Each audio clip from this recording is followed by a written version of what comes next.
중국이 지금 인도 관광객들 때문에 완전 패닉 상태에 빠졌다는 사실 알고 계셨나요? 2025년 현재 중국 사회 전반에 걸쳐 전례 없는 문화적 충격파가 확산되고 있습니다. 이 현상의 진원지는 다름 아닌 급증하는 인도 여행객들이에요. 2020년부터 약 5년간 중단되었던 양국 간 관광 비자 발급이 재개되면서 중국 대륙 곳곳이 인도 관광객들의 물결로 뒤덮이기 시작했거든요. 베이징의 자금성부터 상하이의 와이탄, 청두의 판다, 기지까지 중국의 주요 관광 명소들이 인도인들로 가득 차는 광경이 펼쳐지고 있습니다. 표면적으로만 보면 이건 중국 관광 산업에 있어서 엄청난 호재로 보일 수 있어요. 14억 인구를 자랑하는 인도에서 관광객들이 대거 유입된다는 건 경제적으로 막대한 수익을 의미하니까요. 하지만 현실은 중국인들의 예상과는 완전히 다른 방향으로 전개되고 있습니다. 중국 전역의 SNS와 온라인 커뮤니티에서는 분노와 당혹감이 뒤섞인 게시글들이 폭발적으로 증가하고 있고, 중국 정부에 대한 강력한 조치를 요구하는 목소리가 하루가 다르게 커지고 있거든요. 그렇다면 도대체 무슨 일이 벌어지고 있는 걸까요? 중국 현지 매체들과 네티즌들이 제보한 내용들을 종합해보면 인도 관광객들의 공공장소에서의 행태가 중국인들의 인내심을 시험하고 있는 상황이에요. 중국의 첨단 고속철도 시스템인 CRH, 열차 내부에서 테이블 위에 맨발을 올려놓고 여유롭게 식사를 즐기는 모습, 지하철 좌석에서 신발을 벗고 편하게 다리를 뻗는 장면, 심지어 사람들로 붐비는 거리 한복판에서 생리현상을 해결하는 충격적인 광경까지 목격되고 있다고 합니다. 여기까지 듣고 계시면 뭔가 낯익은 느낌이 들지 않으세요? 네, 맞습니다. 이 모든 상황이 과거 중국 관광객들이 해외, 특히 한국을 비롯한 동아시아 국가들에서 보여줬던 행동 패턴과 놀라울 정도로 일치하거든요. 마치 정교하게 설계된 사회학적 실험처럼 중국은 지금 자신들이 과거에 뿌렸던 씨앗의 결실을 고스란히 수확하고 있는 셈입니다. 한국 관광산업 종사자들과 일반 시민들의 기억 속에는 중국 관광객들의 비매너 행위가 생생하게 남아있어요. 제주도의 아름다운 해변가, 골목길에서 공공연하게 배설 행위를 하던 모습, 서울 명동거리에서 길거리에 침을 뱉고 큰 소리로 떠들던 장면들이요. 한국의 대중교통 시스템에서도 문제는 심각했죠. 버스 내부에서 당당하게 담배를 피우다가 제지당하자 오히려 화를 내던 사례, 지하철에서 음식물을 흘리고도 전혀 개의치 않던 모습들이 SNS를 통해 실시간으로 공유되며 사회적 공분을 일으켰었습니다. 특히 충격적이었던 사건은 한국의 한 고깃집에서 발생했어요. 실내에서 흡연이 금지된 음식점임에도 불구하고 담배를 피우던 중국 관광객이 직원의 제지를 받자 우리는 중국인이다라며 오히려 큰 소리를 치고 급기야 음식을 집어 던지는 등의 난동을 부린 사건이었죠. 이 사건은 당시 한국 언론에 대서특필되며 중국 관광객들의 매너 문제가 사회적 이슈로 부각되는 계기가 되었습니다. 더 최근의 사례도 있어요. 불과 며칠 전 한국의 한 스타벅스 매장에서 중국 관광객들이 치킨과 소주를 꺼내놓고 술자리를 벌인 사건이 뉴스에 보도되었거든요. 카페라는 공간의 특성을 완전히 무시한 채 마치 자신들의 집 안방인 양 행동한 겁니다. 이런 행위들은 단순히 문화적 차이로 설명하기에는 명백히 공공질서를 해치는 수준이었어요. 중국 관광객들의 이러한 비매너 행위는 한국만의 문제가 아니었습니다. 일본, 태국, 프랑스, 이탈리아 등 전 세계 주요 관광지에서 유사한 문제들이 보고되었죠. 파리 루브르 박물관에서 큰 소리로 떠들며 다른 관람객들의 감상을 방해하는 모습, 도쿄의 사찰에서 금지 구역에 무단으로 들어가 사진을 찍는 행위, 방콕의 사원에서 부적절한 복장으로 입장하려다가 제지당하는 사례들이 끊임없이 발생했습니다. 국제항공업계에서도 중국 승객들의 문제 행동은 골칫거리였어요. 기내에서 큰 소리로 통화하기, 승무원에게 반말하기, 심지어 비상구를 함부로 만지는 등의 위험한 행동까지 보고되었거든요. 한 중국 승객이 비행기 비상구를 열려고 시도했다가 항공기가 회항하는 초유의 사태가 발생하기도 했습니다. 이런 사건들이 누적되면서 일부 항공사에서는 중국발 노선의 승무원 배치를 늘리거나 특별 교육을 실시하는 등의 대책을 마련해야 했죠. 그렇다면 이러한 문제들이 제기될 때마다 중국 사회는 어떤 반응을 보였을까요? 놀랍게도 대부분의 중국 관영 매체와 네티즌들은 이를 문화적 차이로 치부하거나 심지어 다른 나라들의 포용력 부족을 비난하는 태도를 보였어요. 화장실을 찾을 시간이 없었는데 어떻게 하라는 거냐, 중국의 문화를 이해하지 못하는 너희들이 문제다 우리가 돈을 쓰고 있는데 왜 이렇게 대우하느냐 같은 주장들이 공공연하게 제기되었죠. 중국 정부 차원에서도 이 문제를 심각하게 받아들이지 않았습니다. 간혹 해외에서 중국인 관광객의 이미지 개선을 위한 캠페인을 벌이기는 했지만 실질적인 교육이나 제재는 거의 이루어지지 않았어요. 오히려 중국인들이 너무 많은 돈을 쓰니까 시기하는 것이라는 식의 왜곡된 해석이 더 힘을 얻기도 했죠. 이런 상황에서 많은 국제 관광 전문가들은 중국이 언젠가는 자신들의 행동을 되돌아볼 계기를 맞이하게 될 것이라고 예측했습니다. 그리고 그 예측은 2025년 인도 관광객의 대거 유입이라는 형태로 현실화되었어요. 역사의 아이러니는 바로 여기에 있습니다. 중국인들이 과거 해외에서 보였던 행동들이 그대로 부메랑이 되어 돌아온 거죠. 인도 관광객들의 행동 양상은 과거 중국 관광객들의 그것과 놀라울 정도로 유사합니다. 공공장소에서의 위생관념 부족, 대중교통 이용 시 다른 승객들에 대한 배려 부족, 소음 공해, 그리고 무엇보다 공공질서에 대한 인식 부족이요. 이제 중국인들은 자국 영토 내에서 자신들의 일상 공간에서 이런 행위들을 직접 목격하고 경험하게 된 겁니다. 중국의 온라인 커뮤니티는 인도 관광객들에 대한 불만으로 들끓고 있어요. 지하철에서 발냄새 때문에 숨을 쉴 수가 없다. 길거리에서 아무데나 침을 뱉는다. 공공화장실도 있는데 왜 길거리에서 해결하느냐 같은 항의 글들이 실시간으로 올라오고 있죠. 이런 불만들을 보면서 한국을 비롯한 세계 각국의 네티즌들은 씁쓸한 미소를 지을 수밖에 없습니다. 왜냐하면 이것들이 바로 과거 자신들이 중국 관광객들에 대해 토로했던 것과 똑같은 내용이거든요. 하지만 중국 사회의 반응에서 가장 충격적인 부분은 그들의 이중잣대입니다. 과거 자신들의 행동에 대해서는 문화적 차이를 이해하라고 주장하던 중국인들이 이제는 인도인들에게 극도로 배타적인 태도를 보이고 있거든요. 특히 하얼빈에서 발생한 고급 찜질방 사건은 이런 이중잣대를 극명하게 보여주는 사례입니다. 하얼빈의 한 프리미엄 온천 찜질방에 인도인 남성 3명이 방문했어요. 이들은 중국의 발전된 온천 문화와 현대적인 시설에 감탄하며 이를 SNS에 긍정적인 내용으로 올렸습니다. 순수하게 중국의 우수한 서비스 시설을 칭찬한 거죠. 그런데 이 영상이 중국 SNS에 퍼지면서 예상치 못한 논란이 발생했습니다.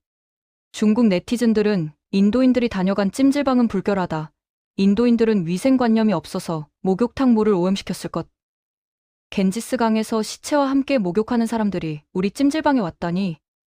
끔찍하다. 같은 극도로 차별적인 댓글들을 쏟아냈어요. 심지어 인도인들은 목욕탕에서도 배설을 할 수 있다는 근거 없는 추측까지 난무했죠. 찜질방 측은 황급히 해명에 나섰습니다. 인도인 손님들이 다녀간 후 즉시 모든 욕조의 물을 교체했고 위생당국의 규정에 따라 철저한 살균 소독을 실시했다고 공지했어요. 더 나아가 CCTV 영상을 분석한 결과 해당 인도인 고객들은 다른 어떤 손님들보다도 모범적으로 시설을 이용했다고 밝혔습니다. 사용한 수건을 깔끔하게 개어서 정리하고 자신이 사용한 공간을 깨끗이 정돈한 후 퇴실했다는 거예요. 하지만 이런 객관적인 사실은 중국 네티즌들의 분노를 잠재우지 못했습니다.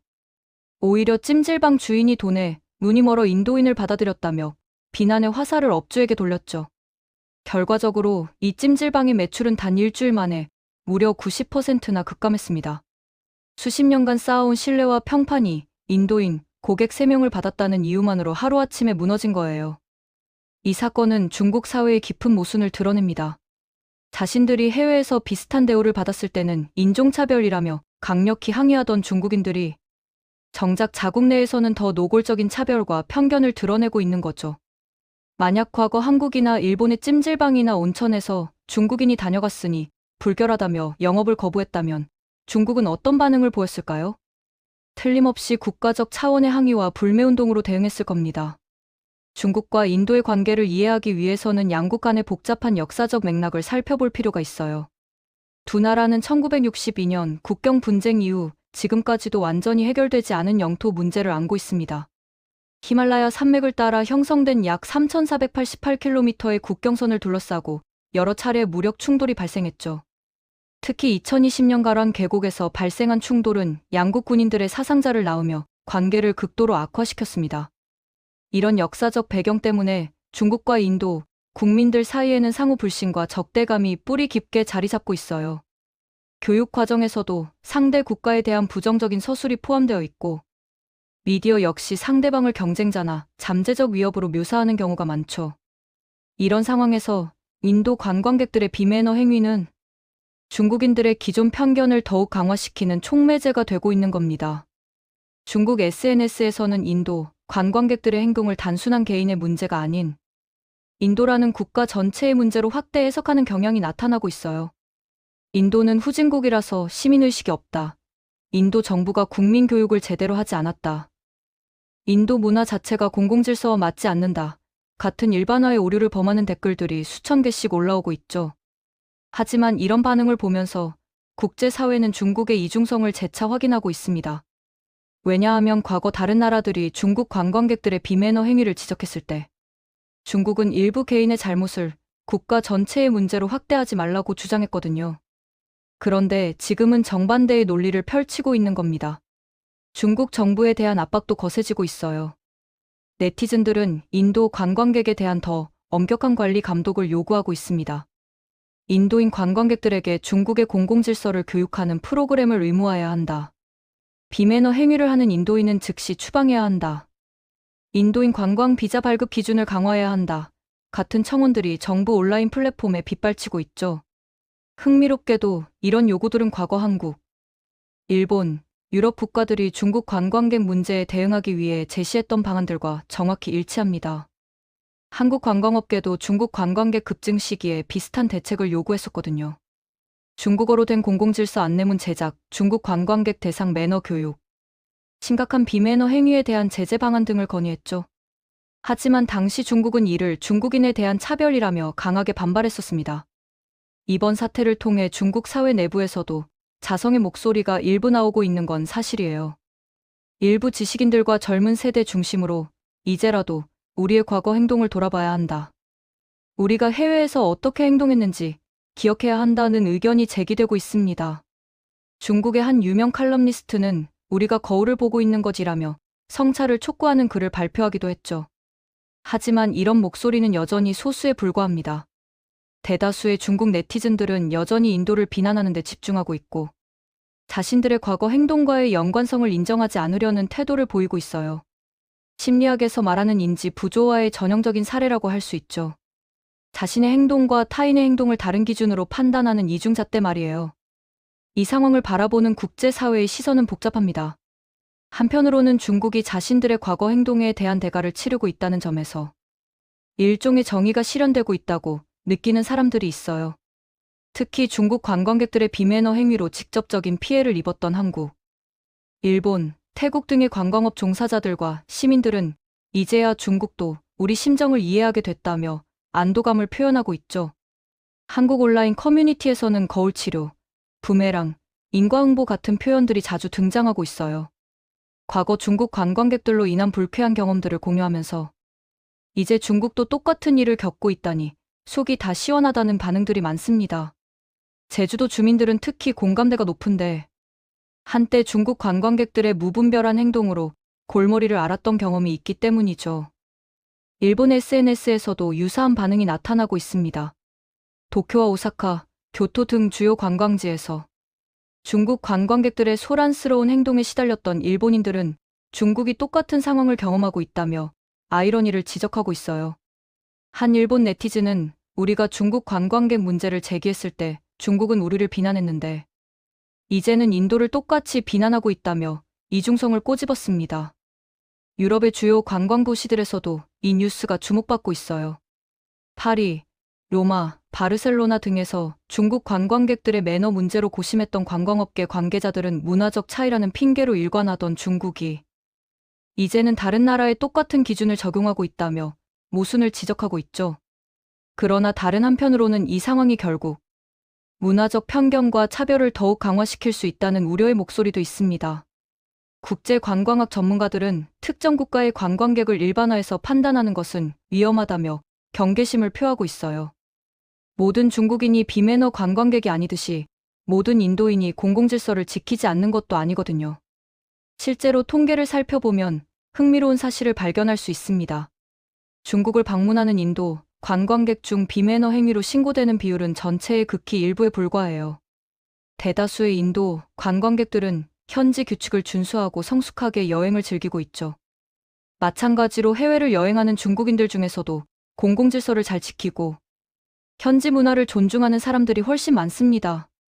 문제는 소수의 일탈 행위가 SNS를 통해 빠르게 확산되면서 전체 집단에 대한 부정적 이미지로 고착화된다는 점이에요. 심리학에서는 이를 가용성 휴리스틱이라고 부릅니다. 생생하고 충격적인 사례들이 기억에 강하게 남아서 실제보다 그런 사례가 더 흔하다고 착각하게 되는 인지적 편향이죠. 중국 정부도 이번 사태에 대해 신중한 입장을 취하고 있습니다. 공식적으로는 양국 국민 간의 상호 이해와 존중이 필요하다는 원론적인 입장을 밝히면서도 실질적인 대책 마련에는 소극적인 모습을 보이고 있어요. 아마도 과거 자신들이 다른 나라의 제재에 강하게 반발했던 전례가 있어서 섣불리 인도의 강경책을 적용하기 어려운 상황인 것 같습니다. 인도 정부 역시 비슷한 딜레마를 겪고 있어요. 자국민의 해외에서의 이미지 개선이 필요하다는 걸 인정하면서도 중국의 요구에 순순히 따르기는 어려운 입장이죠. 특히 양국 간의 정치적 긴장 관계를 고려하면 이 문제는 단순한 관광 매너를 넘어 외교적 이슈로 비화될 가능성도 있습니다. 이번 사태가 던지는 가장 중요한 질문은 바로 이거예요. 우리는 과연 우리 자신을 객관적으로 볼 수 있는가? 중국 사회는 지금 이 질문 앞에 서 있습니다. 자신들이 과거에 다른 나라에서 보였던 행동들을 돌아보고 그것이 다른 사람들에게 어떤 불편함을 줬는지 이해할 수 있을까요? 아니면 계속해서 이중잣대를 적용하며 타인은 비난하고 자신은 합리화하는 태도를 유지할까요?